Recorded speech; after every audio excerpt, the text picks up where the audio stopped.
함께 만드는 안전한 세상 시간입니다. 오늘은 운전을 할 때 실천했으면 하는 올해 계획 두 가지에 대해서 도로교통공단 인천지부 김태환 교수 연결해서 또 이야기 나눠보도록 하겠습니다. 자, 김태환 교수님 나와 계시죠? 네, 안녕하십니까. 네, 반갑습니다. 교수님 새해 복 많이 받으시고요. 네, 예, 오늘이 이제 2021년 우리 함께 만드는 안전한 세상 1월 또 우리 교수님하고 이제 첫 방송인데 오늘은 어떤 주제로 이야기를 해주실 건가요?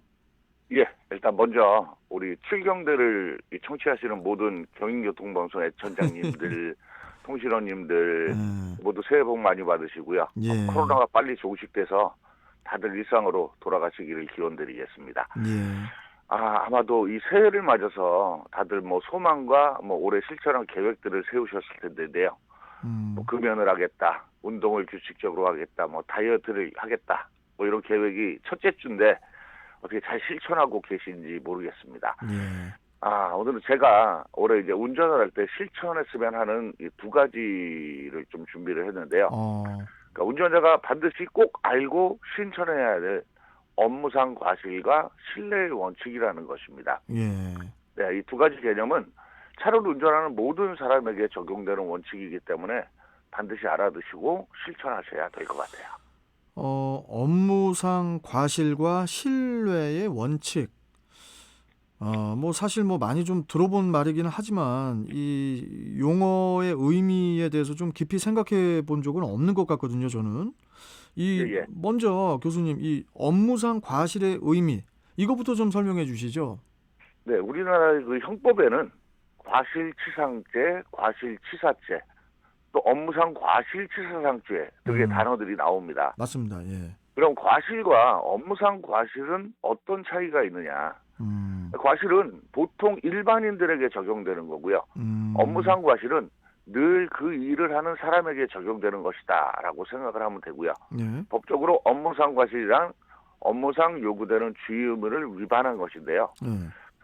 업무의 정의는 사람이 사회생활상의 지위에 기하여 계속적, 반복적으로 종사하는 사물을 말하는데 이는 객관적으로 상당한 횟수로 행해지는 반복 계속적으로 행해지는 것을 말합니다. 예를 들면 만약 어떤 사람이 이사를 하다가 실수로 이삿짐을 떨어뜨려서 사람을 다치게 했다면 과실치상죄에 해당되는데 사람을 죽게 했을 때는 사망했기 때문에 과실치사죄에 해당이 됩니다. 그러겠네요. 하지만 전문적으로 이사를 대행해주는 이삿짐 업체에 이사를 맡겼는데 그 직원이 잘못해서 이삿짐을 떨어뜨려서 사람을 다치게 하거나 죽게 했다면 업무상 과실치사상죄에 해당되는 것이죠.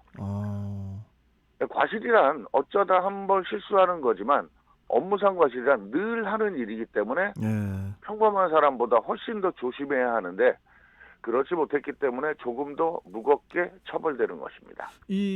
업무상 과실을 운전자가 꼭 알아야 하는 이유가 있나요, 교수님? 네, 바로 교통사고가 업무상 과실치사상죄에 해당하기 때문입니다. 교통사고가 업무상 업무상 과실치사 수에 제일 많은 것이 교통사고인데요. 예.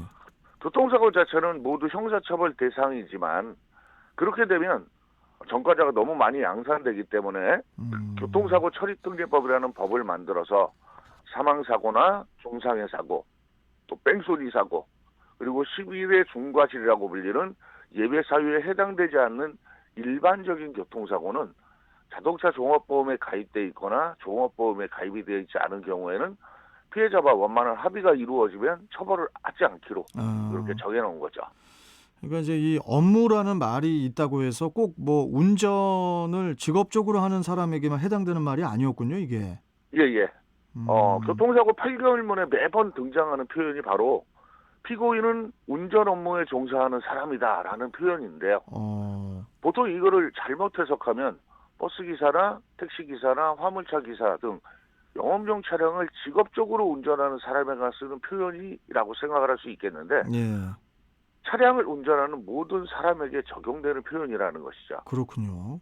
즉 우리가 운전에 종사하고 있기 때문에 더 조심해야 되고 만약 교통사고 나면 업무상 과실치사상죄가 적용되는 것이기 때문에 예를 들어서 의사가 환자를 진료하고 수술을 하는 행위, 예. 뭐 학교 선생님이 학생들을 인솔 지도하는 행위, 뭐 미용사가 고객을 머리를 하는 행위 등이 업무에 해당됩니다. 그러겠죠. 업무. 예. 예를 들면 2018년도 여름에 경기도 동두천의 어린이집 차량 안에 아이가 방치가 되어서 예. 차량의 열기 때문에 사망한 사건이 발생했습니다. 예, 예. 그때 차량의 운전기사, 차량에 같이 탔던 인솔교사, 그다음에 출결을 확인하지 않은 주임교사, 예. 그리고 어린이집 원장 등 4명이 모두 실형과 집행유예 등으로 무겁게 처벌을 받았는데요. 네. 그때 적용된 죄가 바로 업무상 과실치사죄입니다. 아, 업무상 과실치사죄. 예. 지금 동두천 그 아기 사망 사건 기억이 납니다. 그때 당시 너무 떠들썩했기 때문에. 예. 자, 그러면은 이 운전자의 주의 의무의 정도는 어디까지 봐야 될까요? 예, 업무를 수행하는 과정에서 반드시 수반되는 주의 의무를 위반하는 것을 업무상 과실이라고 하는데요. 이 주의 의무는 법령에 규정된 것에 한하지 않고 업무의 성질, 구체적인 사정에 비추어서 관습, 조례, 판례가 요구하는 주의 의무를 모두 포함하고 있어서 엄청난 범위를 가지고 있습니다. 네. 만약에 운전자가 횡단보도를 지날 때는 주변에 있는 횡단 보행자에 주의하면서 주행해야 될 의무가 있고요. 예.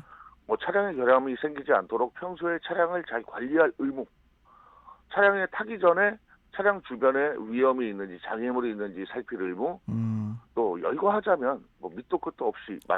그렇죠. 예. 그러니까 운전을 시작하기 전부터 차에서 내려서 차가 미끄러지지 않게 조치하는 모든 행위가 주의의 의무에 해당된다라고 보시면 되는 거죠. 그렇군요. 이제 오늘 같은 경우는 이 눈길, 빙판길이 많기 때문에 더 주의를 해야 되면서 운전을 해야겠죠. 예. 예. 하여튼 오늘 말씀은 교수님 여기까지 좀 듣고요. 예. 저는 다음 주에 또 연결해서 말씀 듣도록 하겠습니다. 예, 도로가 상당히 미끄럽습니다. 예. 무엇보다 감속 운전하시고 차간 거리 넓게 유지하시면 교통사고 피하실 수 있습니다. 맞습니다. 자, 다음 주 뵙겠습니다. 고맙습니다. 네, 감사합니다. 예. 자, 함께 만드는 안전한 세상 도로교통공단 인천지부 김태환 교수와 함께 했습니다.